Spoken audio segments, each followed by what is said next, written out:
Hello everyone, welcome back to another Toyota 3.4 swap vlog.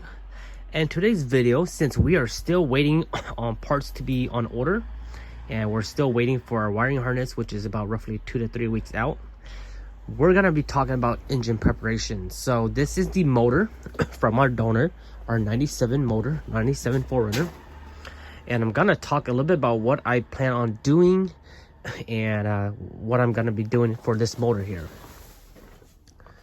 A lot of people, when they buy their motor for their swap, they replace a few things and then they just swap it in. But for me, I'm a super picky guy, so I like to make sure that my motor is in top notch. Once my part gets in, I'll go ahead and take it apart and remove the wire harness out. We are getting a new clutch system, a new clutch kit, 3.4 clutch, the ASIN. We are also getting the 3.0 oil pan. And I apologize for some of the construction noise behind me. I've also went ahead and removed the engine mount. We don't need the engine mount on the 3.4. We're going to be using the 3.0 engine mount.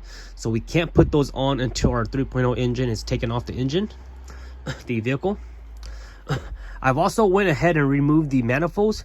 I tightened them back in for now, but I have went and removed them, and I checked. The reason why I removed them is because I'm gonna put a new gasket, and also I wanted to see which studs will come out. Usually when you remove these, some of the studs will come out and you have to replace them, but from yesterday's check, all the studs are good. I would just have to replace the nuts. These are the exhaust nuts that I was talking about. They are one-time use. If you start getting exhaust gasket exhaust leak, just go tighten these nuts, and if they're loose, that's the reason why.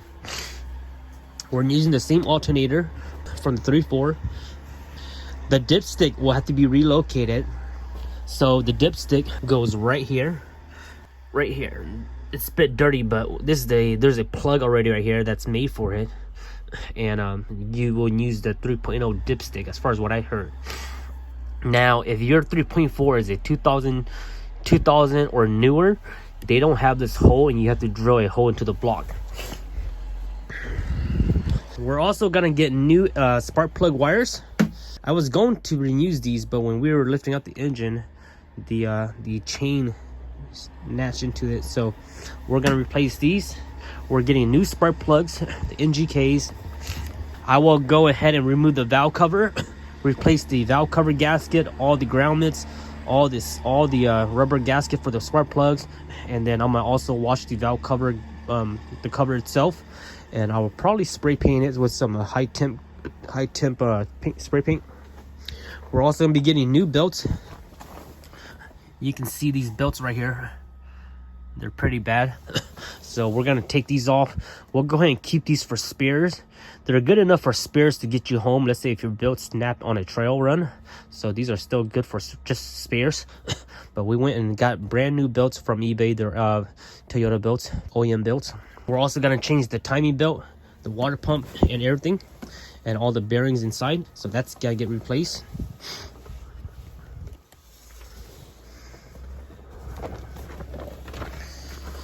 As we come to this side here, I went ahead and removed the manifold on this side too. And you can see that it's missing some studs, so we went ahead and ordered some studs for this guy here. The engine mounts are removed. These are what the engine mounts look like. Probably sell them on eBay, somebody might need them. They're still in really good shape. This is the AC compressor. If you don't have an AC system, then don't worry about it. But if you are running AC, so from my research, this is what you do. You would use the 3.4 AC. You would use the 3.0 AC hose. But what you have to do is this plate here. You guys see this plate that's held by 4 bolts? 1, 2, 3, 4. You have to remove this plate and put the 3.0 AC plate on it, which is a direct bolt-on, and that will bolt onto the AC hose for the 3.0. So this is the plate that everyone is talking about. This plate right here, 1, 2, 3, 4.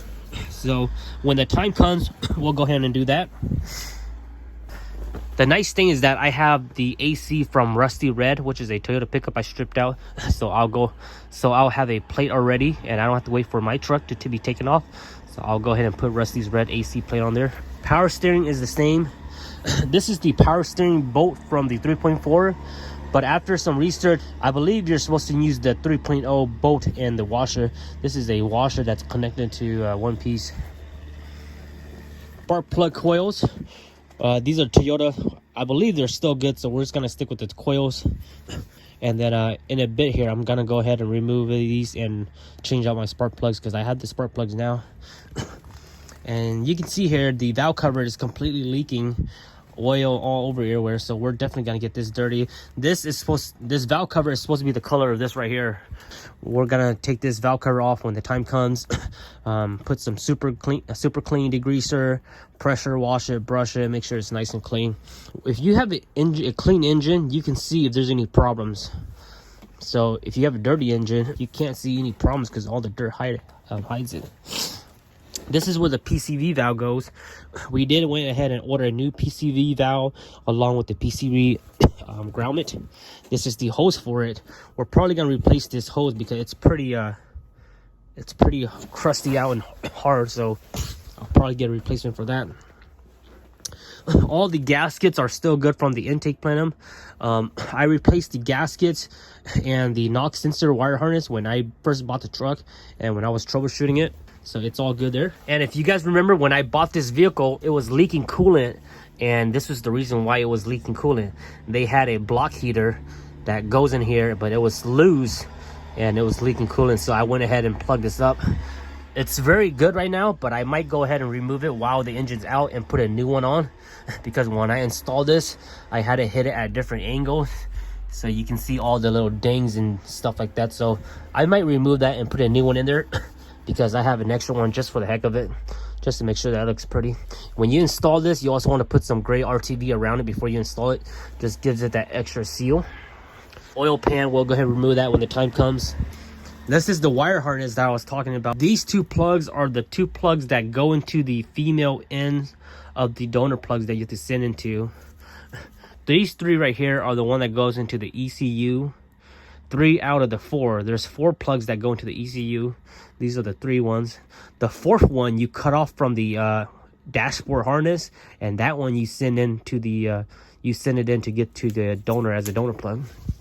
These are all the VSV valve, which is for like the ADD system. So I have the ADD system deleted on my truck, so I might try to get rid of all this because I don't want any of that stuff. Less wire, the better.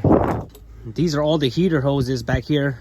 According to my research, we're going to be using the one from the 3.0, I believe. So I might replace some of these and stuff like that. But everything looks pretty good from the back over here. It's just really, really dirty. A little quick recap of what we're doing for our donor rig, our donor engine. We're getting a new clutch, a new flywheel, all from the 3.4. We're using the 3.0 throwout bearing.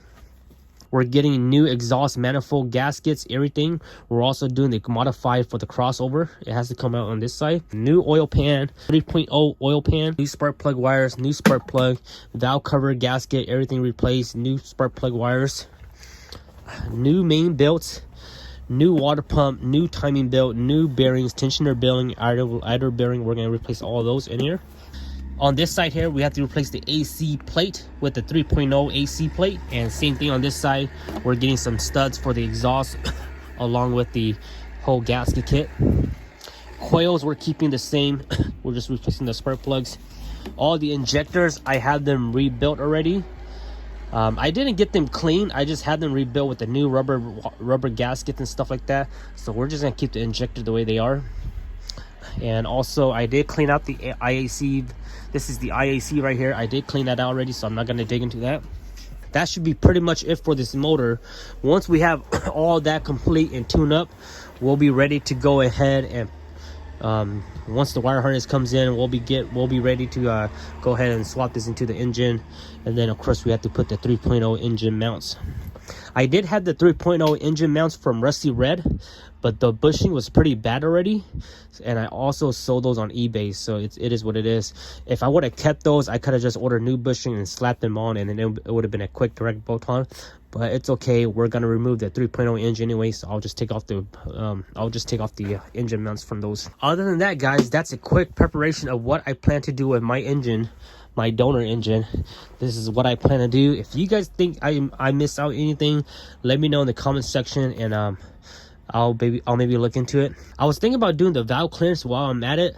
I'm not very familiar with the whole system and how to do it. I might dig into that, or I might not dig into it. It has 300,000 miles, which I'm pretty sure all you guys are gonna be like, yeah, do it while you're there. We'll see about it. To be honest, I think it's totally fine because there wasn't no ticking or anything like that. I might just skip out on the valve clearance and just do the basic tune-up. I hope you guys enjoy this video, and I'll catch you guys next time on the next episode. And again, right now we have most of the parts on order. Everything's about 2 to 3 weeks out, so we won't be doing anything too much until all the parts come in. I do want to clean out this engine, but at the same time right now I can't use my pressure washer. It's too cold out here. So what I might do is I might just spray it down with super clean and then start using a wire brush and brushing out all the dirty grease.